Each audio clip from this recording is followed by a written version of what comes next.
Come on! All right. Woo!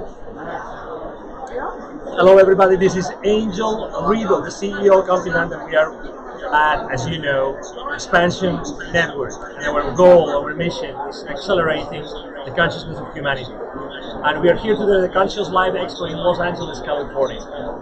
We have two amazing guests today. One is, she's to my right, Catherine and Weissenberg, and we also have Jocelyn Montanaro. Thank you very much for being with us today. Thank you. Thank you for having us. Wonderful. So, I have in my hands one of the most powerful books I've ever read. It's called Beyond Ever After. Beyond Ever After. And obviously they are the authors of the book.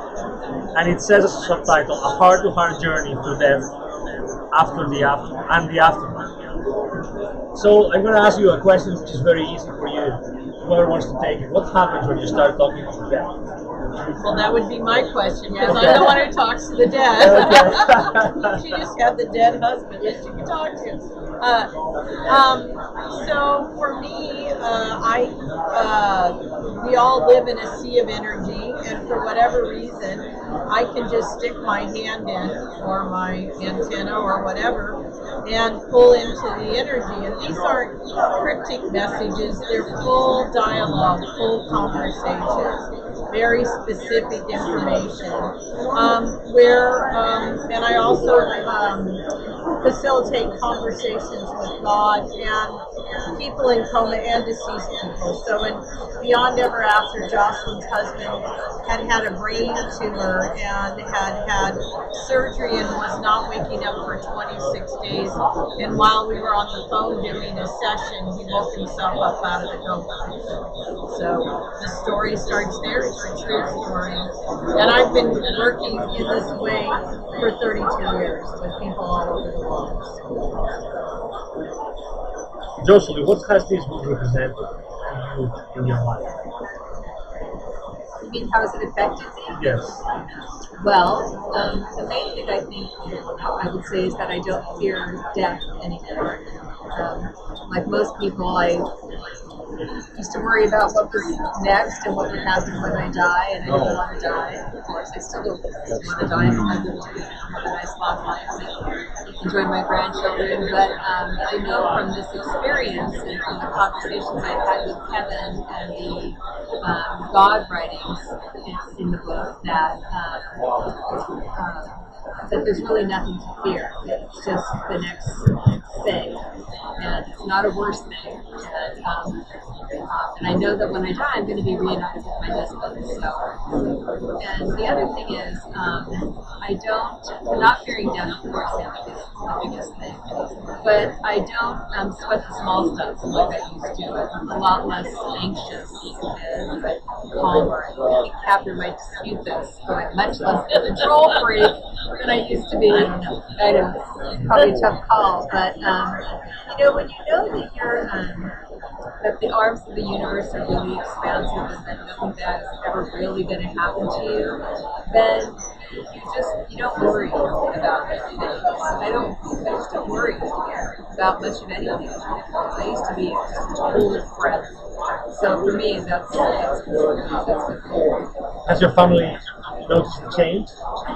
Yes, I think my friends more. My family, my kids are grown now, and my friends for sure. I didn't really notice it myself, but I had people tell me that I just didn't seem like I changed. Wow, and they're like, well, you're not nearly as high strung as you used to be. All positive changes. And you were a complete skeptic and didn't have any faith, and you would say, and even now, sometimes laugh, I don't speak spiritual.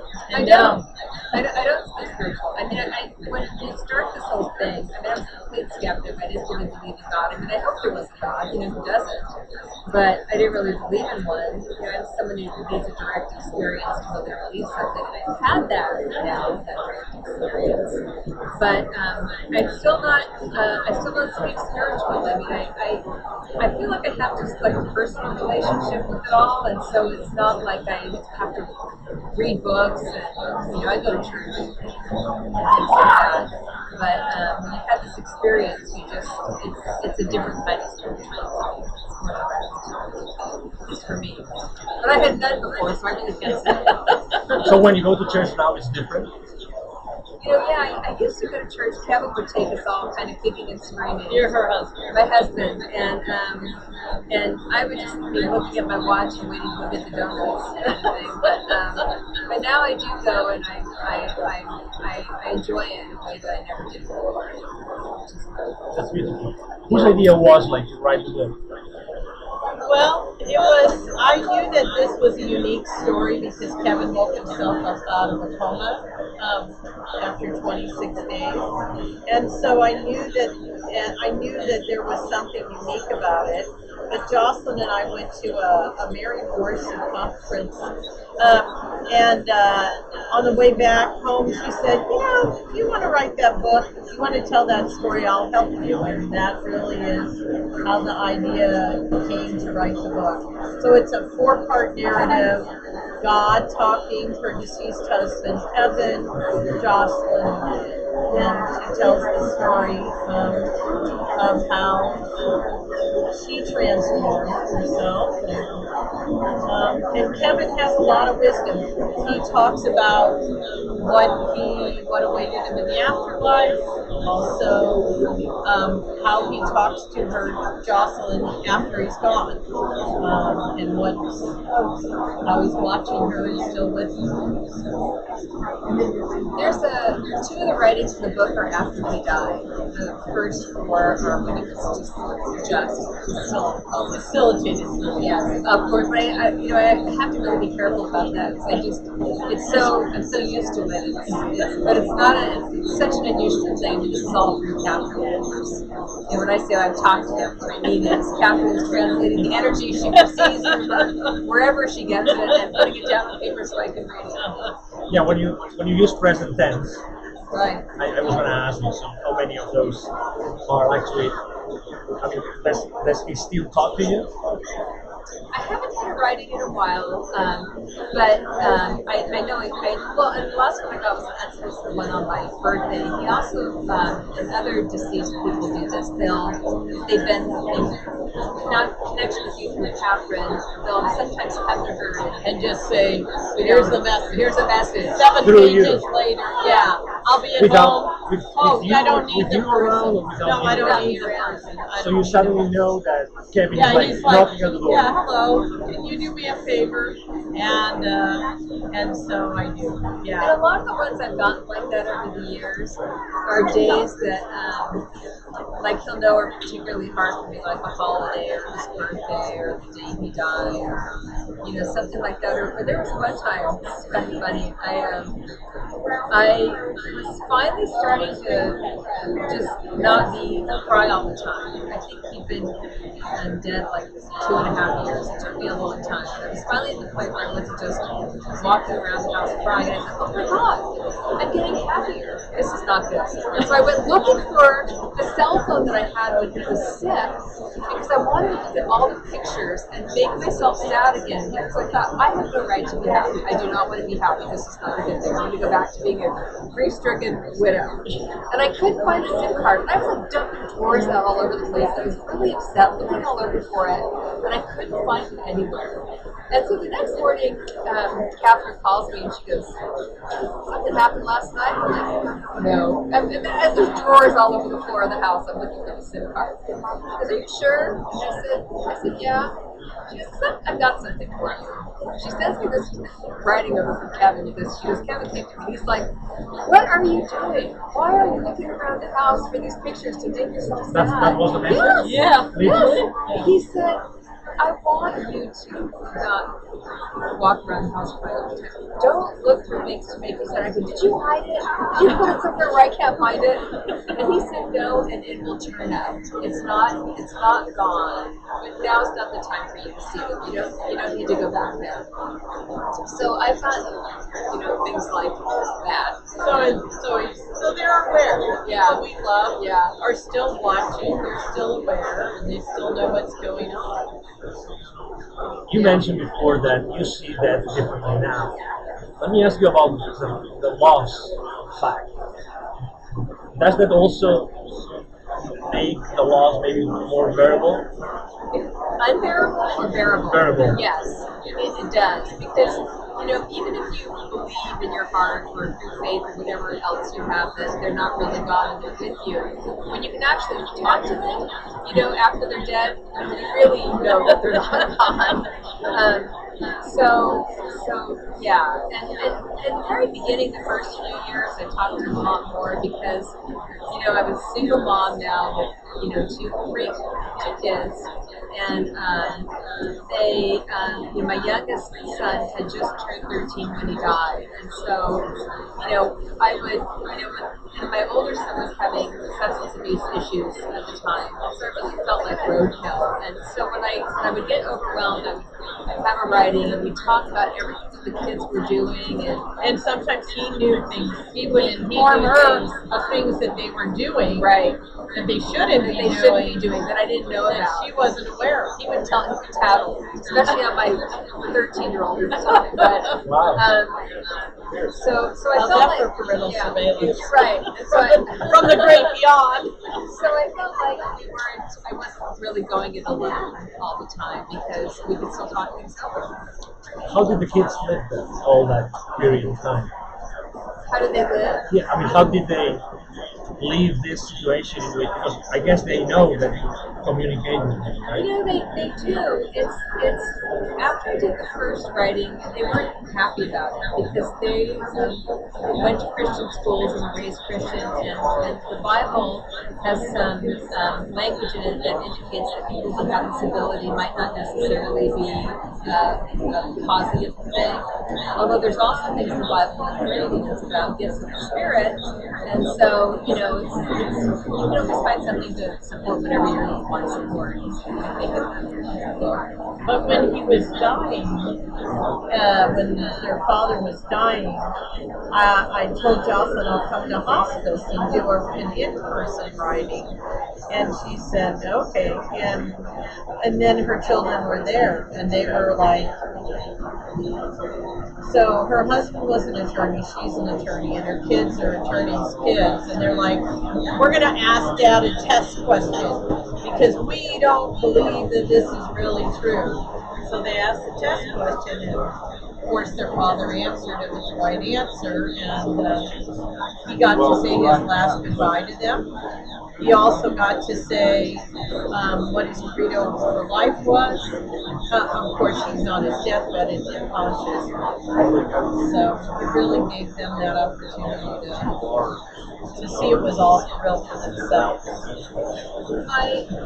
my kids aren't super thrilled that I do the writings. They kind of feel like, most of my youngest son, that it's kind of cheating, that most other people don't get a chance to talk to someone else after they've gone, and I'm kind of cheating, the system.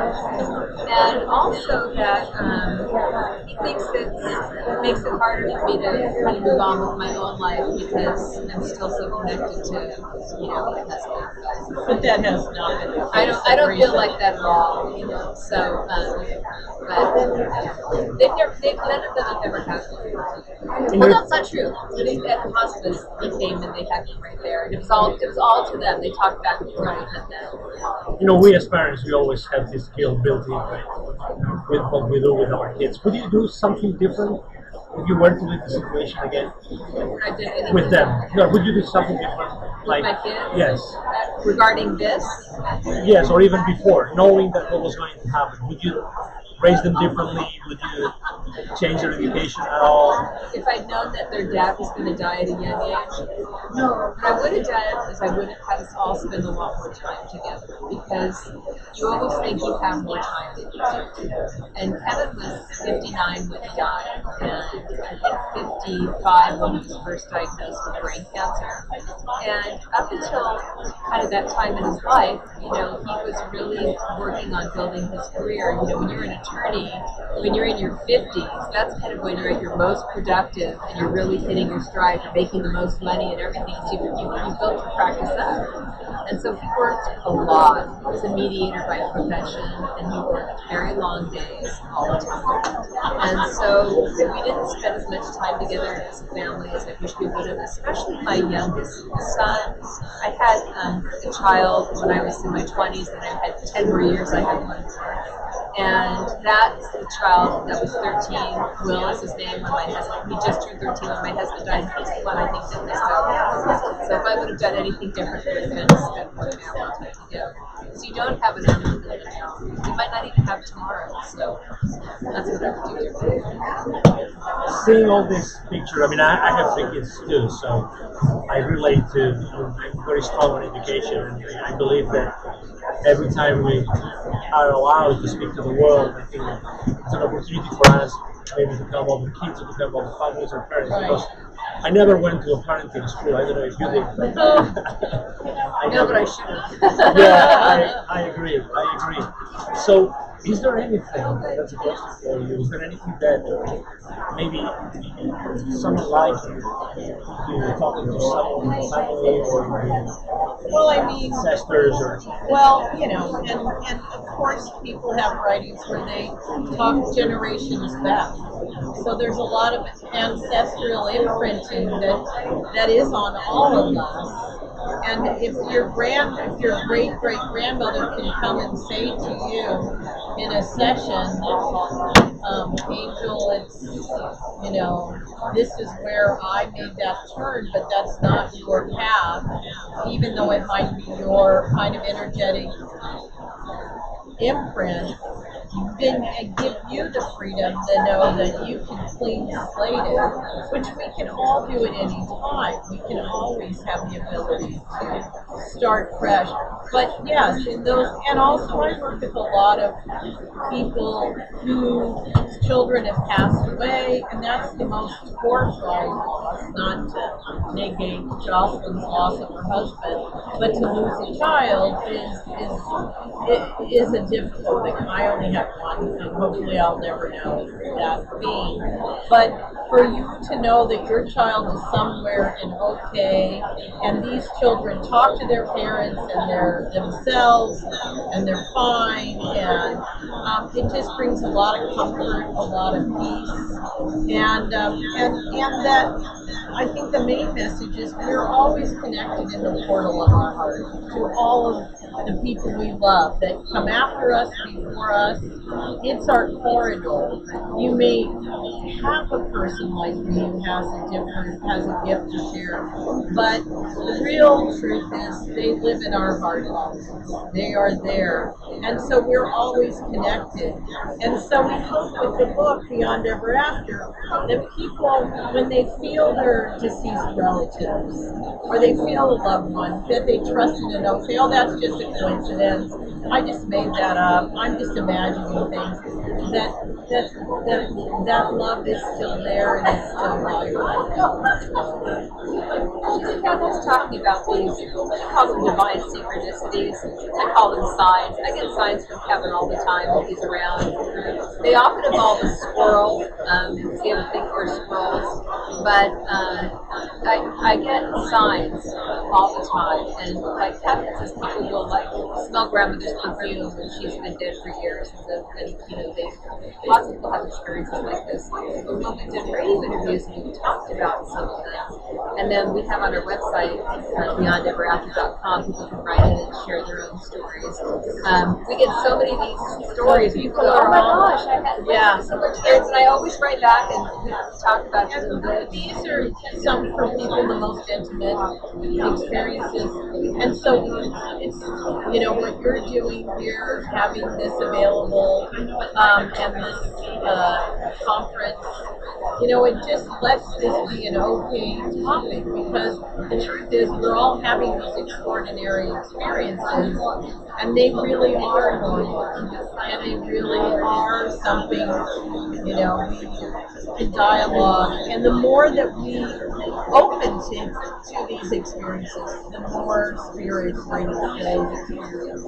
And I'm not even talking about what I do. I'm just talking in general. That when you're open and love and grace and miracles and blessings, you can just pour in more easily because you recognize it and you can be in gratitude.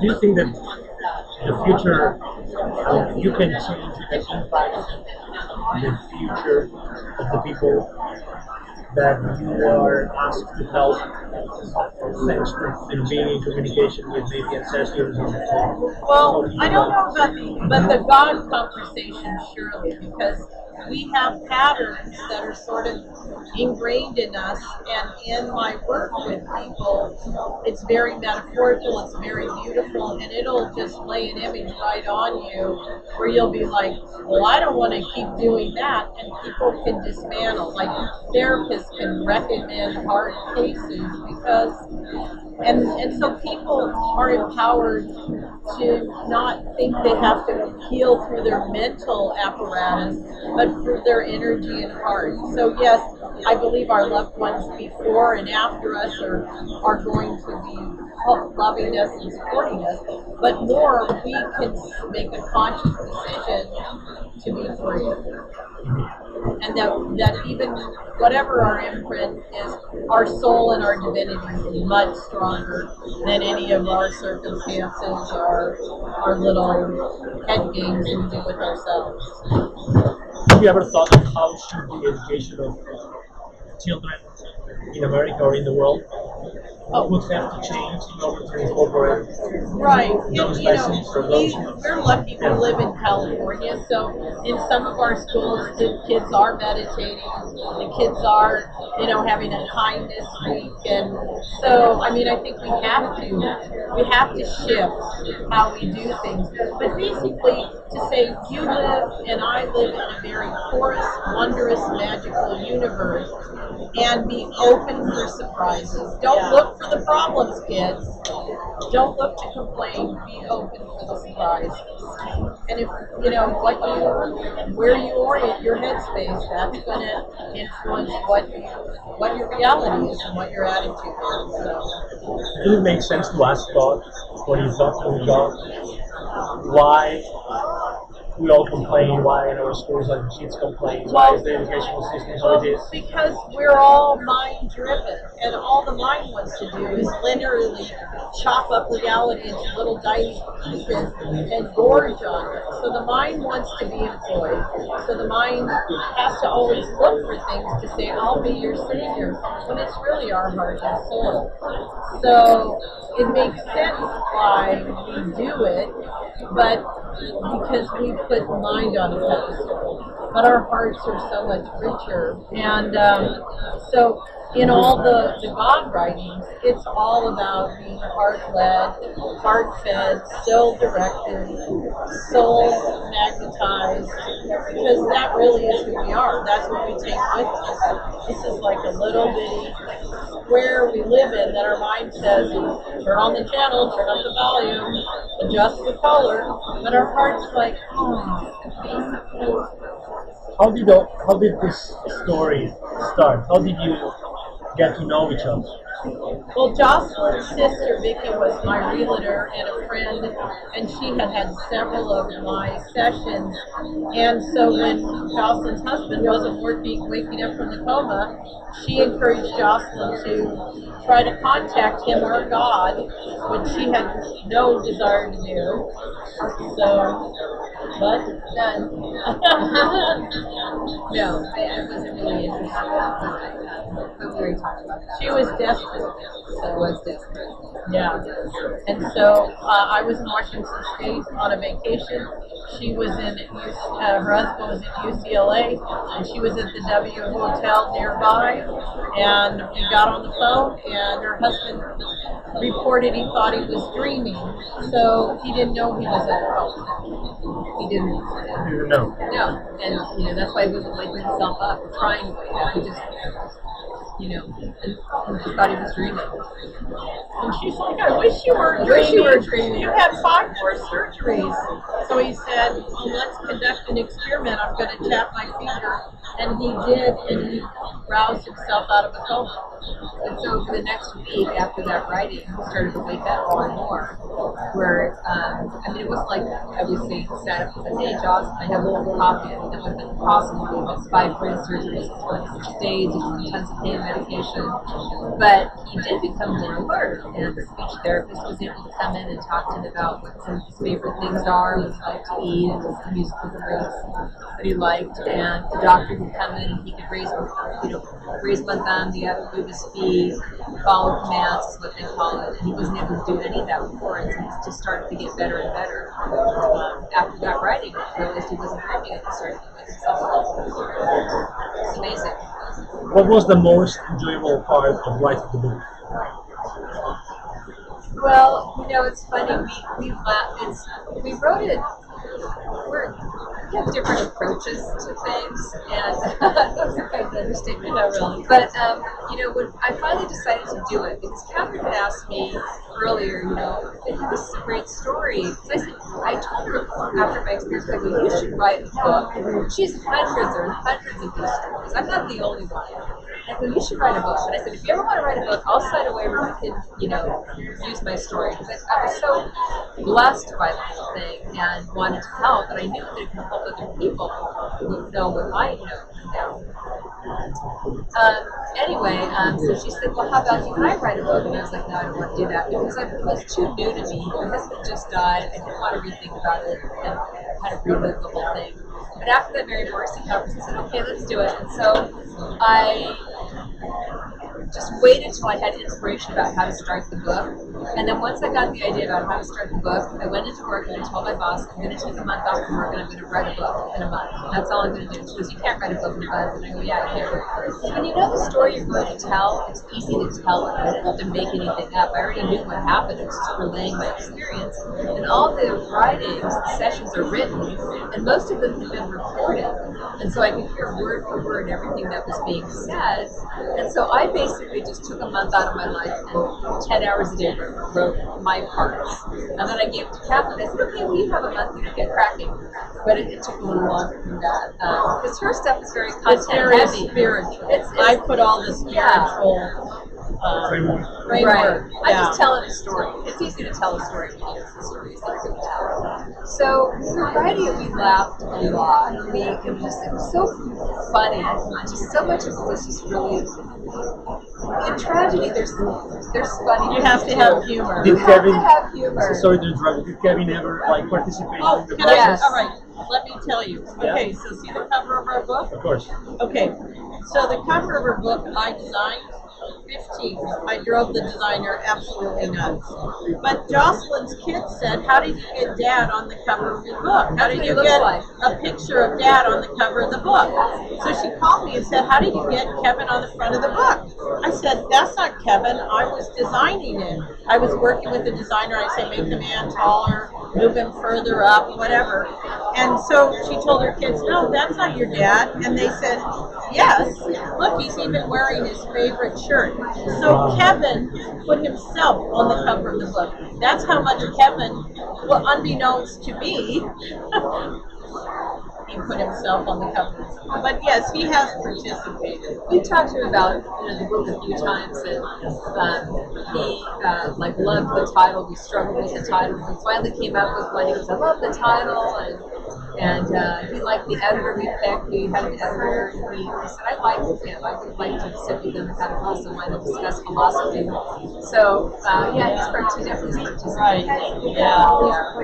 What was the most enjoyable part? I think what was the most enjoyable part was, you write a book in isolation, even though we were in partnership, we did very different things with the book. But after the book came out, is how it's touching people's lives. And I never really thought about a reader really actually reading it because you're so into the editing and I had more fun with the cover and the layout in the interior and those sorts of things. And seeing it rise up from form, seeing it go from a manuscript to a real life book, but also when it got in people's hands, how they would come and say thank you and I'm not afraid to die anymore. things like that. It just was, that has been very rewarding and fun in a way, because and fun laughing at myself that there was actually somebody on the other end of this story, that's actually getting it. And I, I wanted to do it to be of service, and it's doing that. So thanks for asking. Were there challenges? Were there moments in which you said, "Oh my God, I'm kind of stuck. I don't know what else to Not do"? in the writing of it, but in the editing. Jocelyn had a very strong opinion about not wanting things changed in her voice, so that was very challenging. That's right. Put it on me, Catherine. No, but I really didn't want any of the writings changed because that's actually what happened, and they were word for word at the time. And I didn't want to, I didn't want the editor tinkering with my experience, because when he changes it, it's not the experience that I'm relaying. So I really wanted everything to stay true to form, because I wanted it to be factual. And it is challenging for her because she wrote it in a month, and I have a full practice and a life, and I didn't hop on it like I did it in a month. Why isn't it done? It's and then the book requires a lot of rounds of editing to make it clean, and then there's one more thing. And Catherine, her total credit, she had all the publishing stuff. Once the manuscript was done, I was like, okay, she got it in print format. There would not be a book if she hadn't told the story that put probably thousands of hours into it. So that's the first edition. Do you think it's going to be a second edition? I don't know. I mean, people are hungry for more. They want to know more, but we're grateful, So it's nice when someone you don't know who's read it, they come up to you and they go, "Oh God, I read your book," and first of all, they always want to hug me. "Are you okay?" And I go, "I'm okay." I am. I'm okay. And they always just feel hopeful after they do. I feel hope in a way that I didn't before, and I'm so happy we did it, and that's why we did it. Although it's such, as you know, it's such a personal story. I kind of feel like I'm naked running down the middle of the freeway. I didn't really think when I was writing it, it was more like a cathartic grief process for me that people would actually be reading it. And had I been thinking that someone's actually going to read this, I probably would have not been as honest about how I felt and everything, because I just was kind of how I dealt with everything. And going back a few years later and just reliving every single minute of the first 6 months of my life, by the time I was done, there was no Kleenex left in the house. I had no fluid in my body, so I've been crying for a month, but But it really helped you go through it. It did, and other people who read it can feel like they walked through it too, and it helped them with their own. So. What are you doing to make sure that the book reaches as many people as possible? Well, we're doing lots and lots of interviews like this, and that's good. We spoke at IAN, the International Association of Near Death, and just a lot of public speaking, a lot of, and it's a wonderful word of mouth that people read it and they want to, it's like I want to buy 5 copies for my friends, and of course there's, a lot of people are getting older and they don't know where they are going or what's going to happen, and this one, Kevin tells you what happened when he died and where he is, and not that everybody's death experience is an individual, but I was in the supermarket yesterday and a lady was in front of me and I was looking for a health and spirituality magazine because we had an ad, and she said, "Why do you want that magazine?" And I said, "Well, we have an ad. What do you do?" We wrote a book, and she said, "Oh my gosh." I told her the title. She said, "My 30-year-old son's terrified of dying. I'm buying it right now." So it's And any piece of advice that you would like to give to our audience? Probably there's people that are, in similar circumstances.